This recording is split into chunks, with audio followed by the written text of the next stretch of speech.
በሰማያት ጻድቃን ውስተ ገነት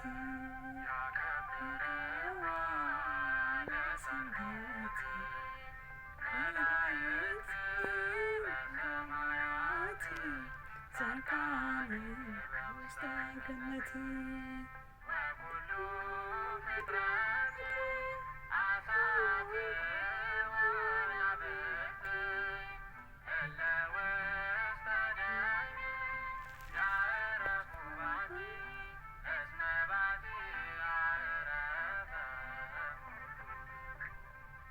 ወኩሉ ፍጥረት አሳት ወመላእክት እለ ውስተ ደይን ያዕረፉ ባቲ እስመ ባቲ አዕረፈ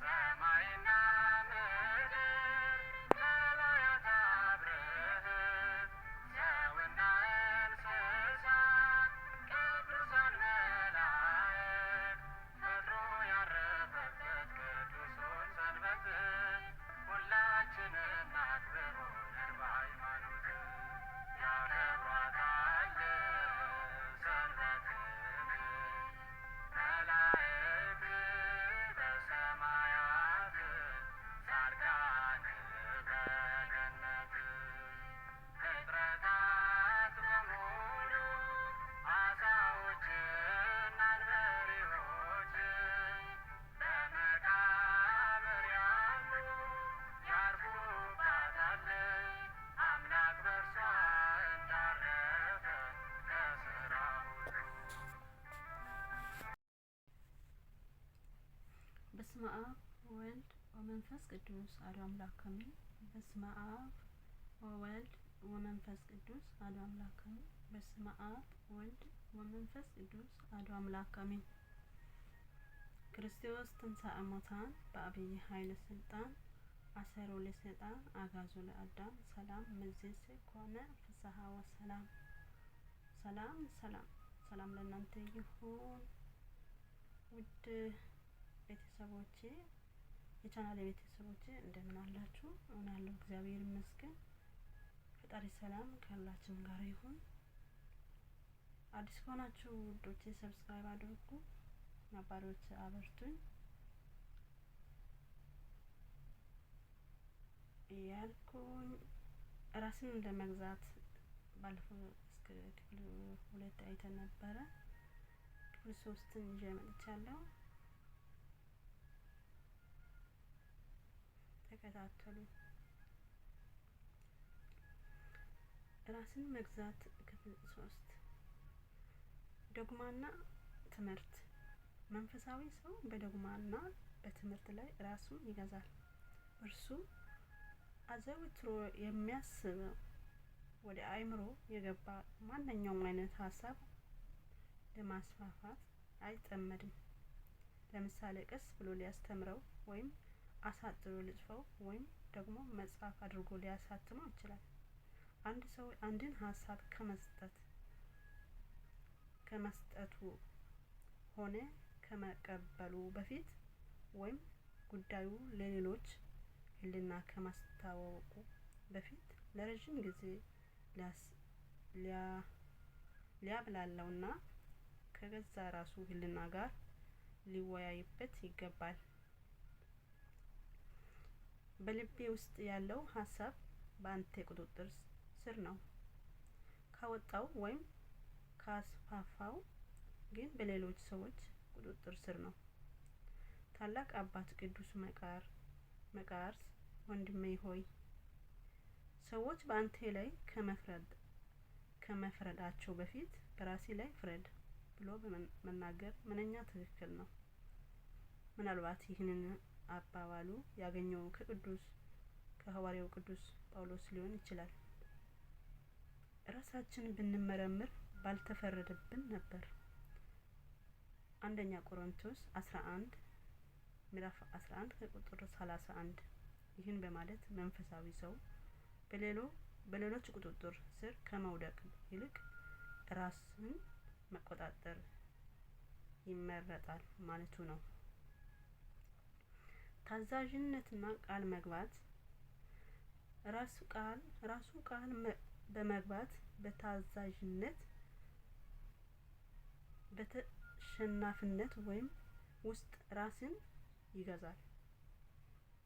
ምክንያቱም ዛሬ አንዳንድ ሰዎች በነጻነት በግል ክብርና በራስ በመተማመን ስም ስለ ስነ ስርዓት፣ ስለ ወግና ስለ ህግ ሳይጨነቁ የወደዱትን ስለሚያደርጉ ነው። በዲሞክራሲ ብናምንም የምናምነው በገደብ ውስጥ ባለ ዲሞክራሲ ነው። ለዚህ አባባል ወንዝ ጥሩ ምሳሌ ሊሆን ይችላል። ወንዝ ከግራና ከቀኙ ባሉት ሁለት ከፍ ያሉ የምድር አካል ተገድቦ ይፈሳል። ሰዎች ወንዙ ከሚፈስበት አቅጣጫ በማስቆም ነጻነቱን ሊነፍጉት ባይችሉም አፍሳሹን ውስጥ ወጥቶ የጎርፍን አደጋ እንዲያስከትልና አካባቢ እርግራግ እንዲያደርግ ግን ሊቆጣጠሩት ይችላሉ። መንፈሳዊ ሰው ቃሉን ይጠብቃል፣ ግብረ ገብነትን ያከብራል፣ ህግጋትን ያጠናል፣ ሌሎች ሰዎች እንዲሁም ያከብራል። ሐዋርያው የተናገረውን ቃል ሳያንገራግር ይቀበላል። ለሁሉም የሚገባው አስረክቡ፣ ግብር ለሚገባው ግብሩን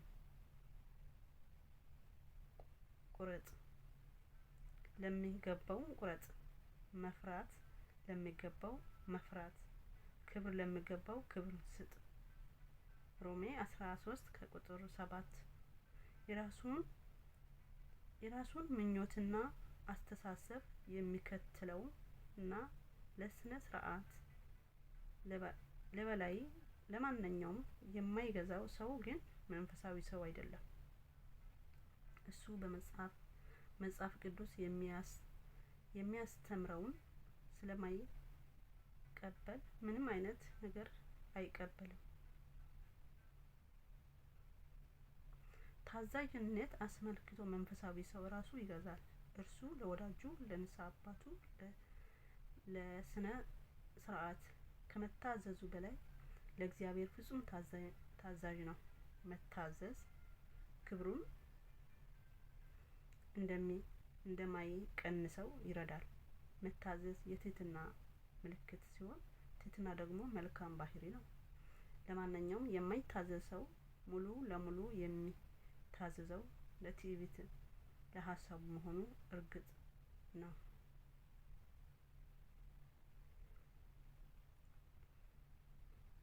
መንፈሳዊ ሰው ምኞቱና የበላይነት መንፈሳዊ ሰው ምኞቱን፣ ደስታውን፣ መውደድና የበላይነት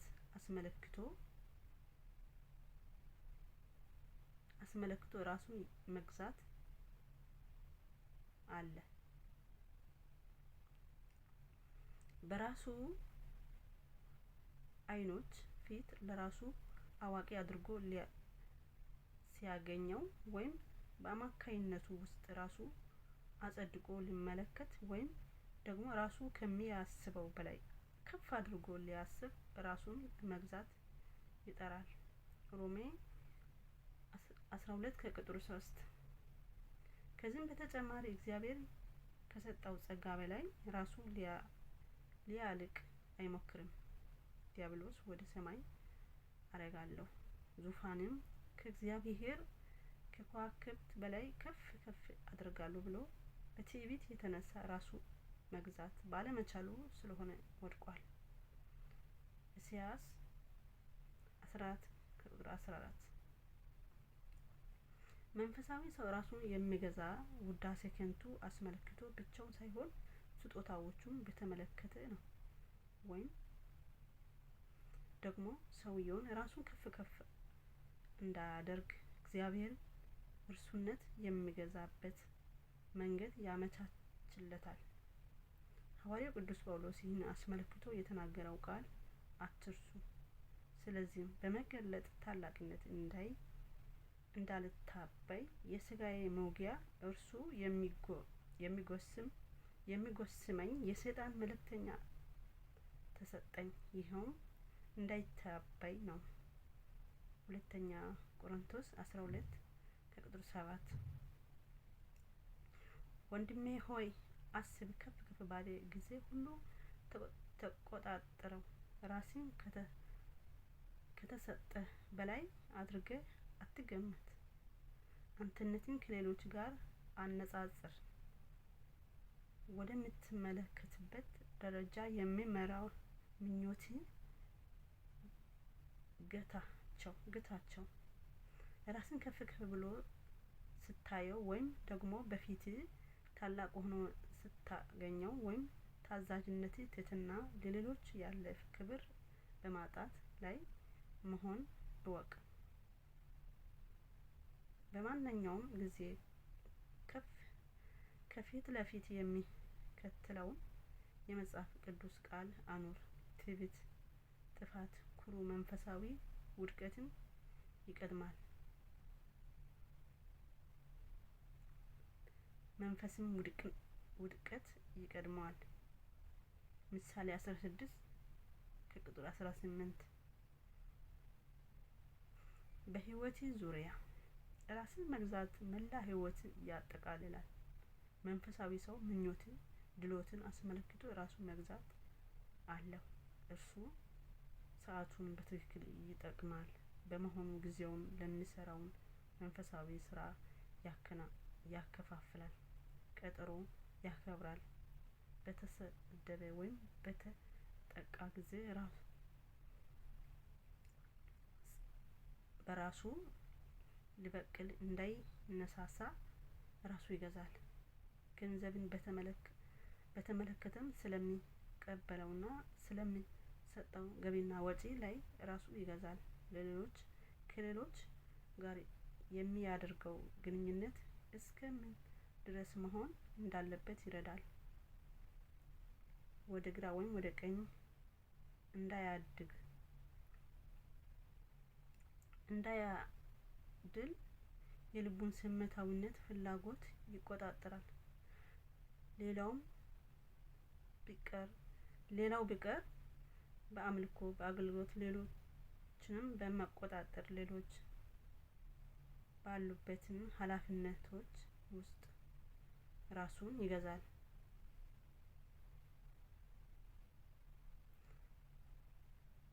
ለማጠቃለል በዚህ ጉዳይ ላይ የሚሰጠው ጠቃሚ አስተያየት ራሱን ከውስጥ መቆጣጠር የማይችል ሰው ከውጭ የሌሎች ቁጥጥር እንደሚያስፈልጉት የሚገልጽ ነው። እሱ ራሱ ከውስጥ መቆጣጠር ካልቻለ ቁጥጥሩ ያለ ፍቃድ ከውጭ ይመጣል። ከውጭ የሚመጡት ኃይላትም አመሉን በቅርብ የሚያውቁና ኃላፊነት የሚጠይቁ ህብረተሰብ አንዱ ሲሆን የሚመለከተው አይነቶች የሚሰሙትን ጆሮዎች ተጠቃሚ ያደርጉታል። ከዚህም በኋላ በፍርሃት ይገዛል ወይም በእፍረት ይሸማቀቃል። በመጨረሻም በህግና ከበላይ አካላት በሚመጡ ውሳኔዎች እንዲቆጣጠሩ ይሆናል። ወይም ደግሞ በመንፈሳዊ ምክር ከገደብ እንዳያልፍ አድርገው ያቆሙታል። ከዚህም ካለፈ ስህተቱን እንዳይደግም በሚያደርጉት ውጫዊ ኃይሎች ቁጥጥር ስር ይወድቃል። ነቢዩ ዳዊት ራሱን ባለመግዛቱ በቀላሉ ከመውደቅ ራሱን ሊከላከል አለመቻሉ በጣም ያስደንቀኛል። በዚህም ወቅት ለእርሱ ውጫዊ ኃይል ስላስፈለገው አበጊያ በጥበብና በእውቀት እንድትገስጸው ሆኗል። አንደኛ ሳሙኤል 25 አንድ ሰው ያለ ራሱ ፍቃድ በሌላ ቁጥጥር ውስጥ ከሚገባ ወይም በውጫዊ ኃይል ከሚገዛ ይልቅ ራሱ በመንፈሳዊነት ገዝቶ መለኮታዊ ዋጋ ቢያገኝ ይሻለዋል፣ ይበጀዋል። መንፈሳዊ ሰው ግን ራሱን የሚገዛ ከውስጥ ነው። በዚህ ጊዜ ውጊያዎቹ ከመጡበት ምን ጊዜ ቢሆንም የሚፈልገውን የልቡን ንጽህና እና የተቀደሱ ስራዎችን ስለሆነ የተለያየ መንፈሳዊ እርምጃዎችን ይወስዳል። በብፁዕ አቡነ ሽኖዳ ሳላዊ መንፈሳዊ ሰው መጽሐፍ ገጽ 122 ከቁጥር እስከ 128 በአያሌው ዘኢየሱስ የተተረጎመ። ስብሐት ለእግዚአብሔር ወለወላዲቱ ድንግል ወለመስቀሉ ክቡር። ይቆየን።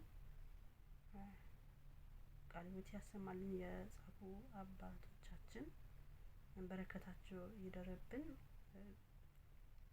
ብፁዕ አቡነ ሽኖዳ ሳላዊ በረከታቸው ይደርብን። እኛም በሃይማኖታችን ጸንተን በመንፈሳዊ ህይወት እንድንኖር ፈጣሪ ይርዳን። አሜን።